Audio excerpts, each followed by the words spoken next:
and welcome to the session on Safety Attitude Development and Use of Personal Protective Equipment, shortly called as PPE. Let's now begin the session.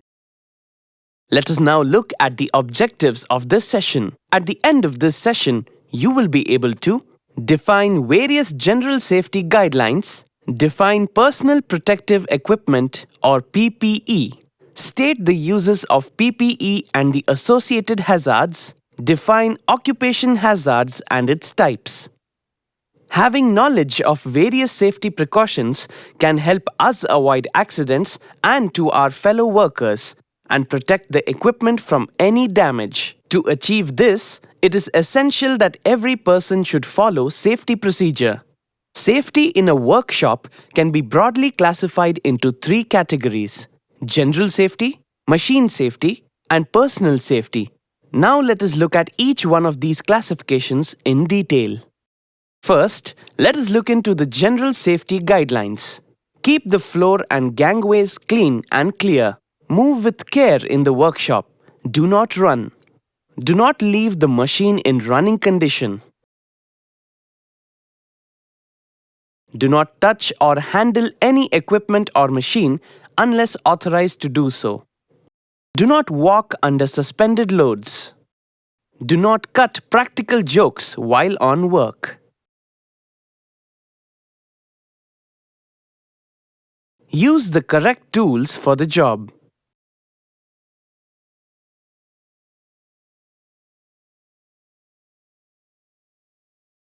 Keep the tools at their proper place. Wipe out spilt oil immediately. Replace worn out or damaged tools immediately. Never direct compressed air at yourself or at your co-worker. Ensure adequate light in the workshop. Clean the machine only when it is not in motion. Sweep away the metal cuttings. Know everything about the machine before you start it. Now, let us look into the aspects of personal safety. The worker is expected to cut the hair short, roll up the sleeves tightly above the elbow, keep the overall buttons fastened, wear a one-piece overall or boiler suit, wear safety shoes or boots. Do not use ties and scarves. Do not wear a ring, watch or chain. Never lean on the machine. Do not clean hands in the coolant fluid. Do not remove guards when the machine is in motion. Do not use cracked or chipped tools. Do not start the machine until the workpiece is securely mounted. The feed mechanism is in the neutral.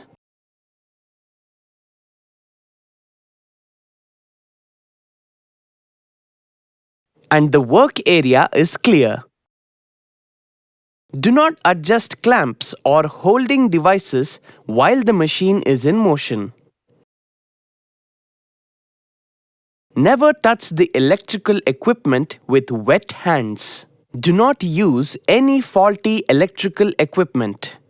Ensure that electrical connections are made by an authorized electrician only.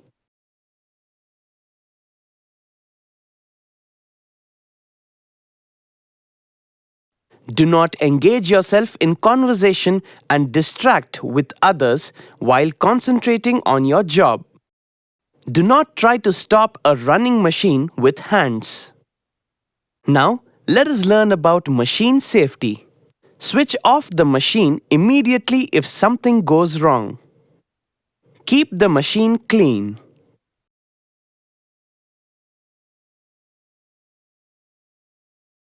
Replace any worn out or damaged accessories, holding devices, nuts, bolts, etc. as soon as possible. Do not attempt operating the machine until you know how to operate it properly. Do not adjust the tool or the workpiece until the power is off.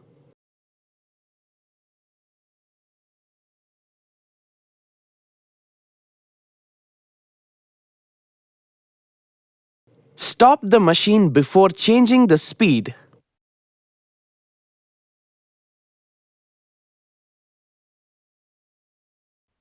Disengage the automatic feeds before switching off.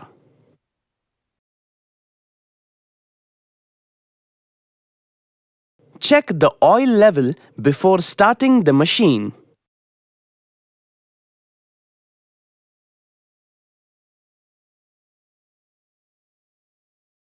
Never start a machine unless all the safety guards are in position.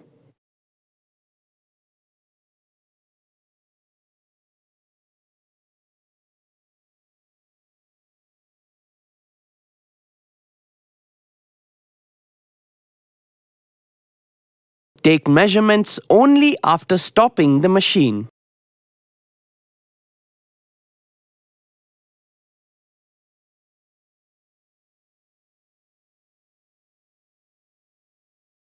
Use wooden planks over the bed while loading and unloading heavy jobs. Now let us learn about personal protective equipment, also called as PPE. They are devices, equipment, or clothing used or worn by the employees to protect themselves against hazards in the workplace. In situations where it is not possible to introduce any effective engineering methods for controlling hazards, the workman shall use appropriate types of PPE. As changing times have modernized the workplace, government and advocacy groups have brought more safety standards to all sorts of work environments. The Factories Act 1948 and several other labor legislations have provisions for effective use of appropriate types of PPE, which is very important. Next, let us look at ways to ensure workplace safety and the use of PPE effectively.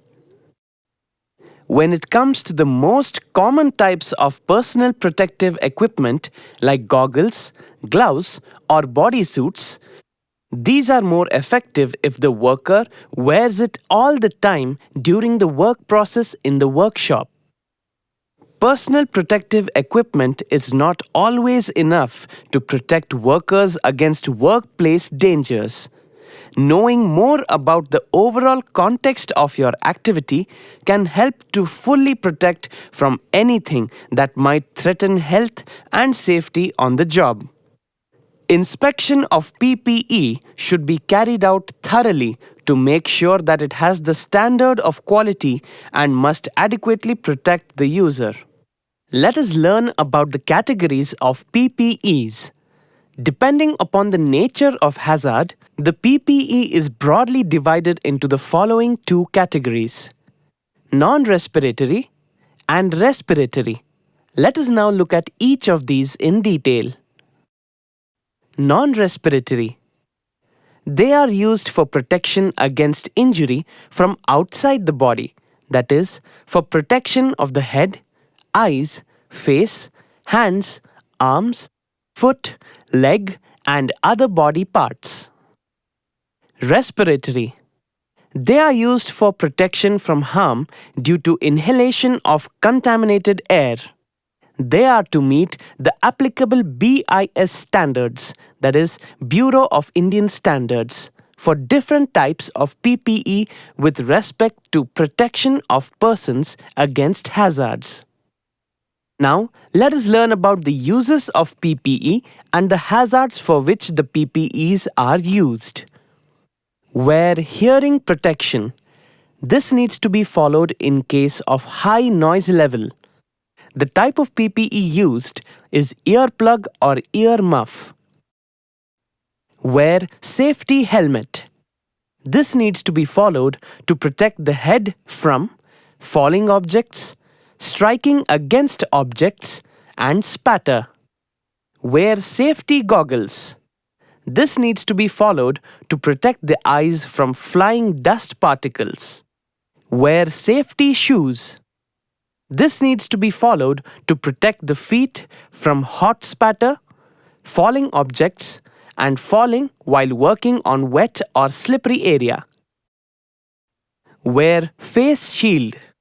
This needs to be followed to avoid UV rays, IR rays, heat, and high amount of visible radiation, spark generated during welding and grinding, and welding spatter striking. Wear safety gloves. This needs to be followed to protect hands from heat burn due to direct contact, blows spark moderate heat, electric shock, and while using any chemical. Wear respiratory protection. This needs to be followed to avoid inhaling dust particles, fumes, gases, and vapors. Wear high visibility clothing.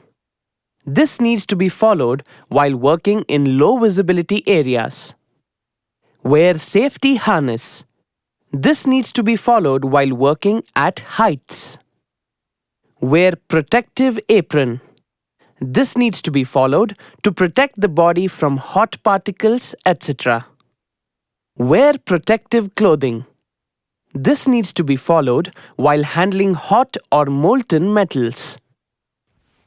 To recap, we have learnt about various general safety guidelines, personal protective equipment PPE, the uses of PPE and the associated hazards.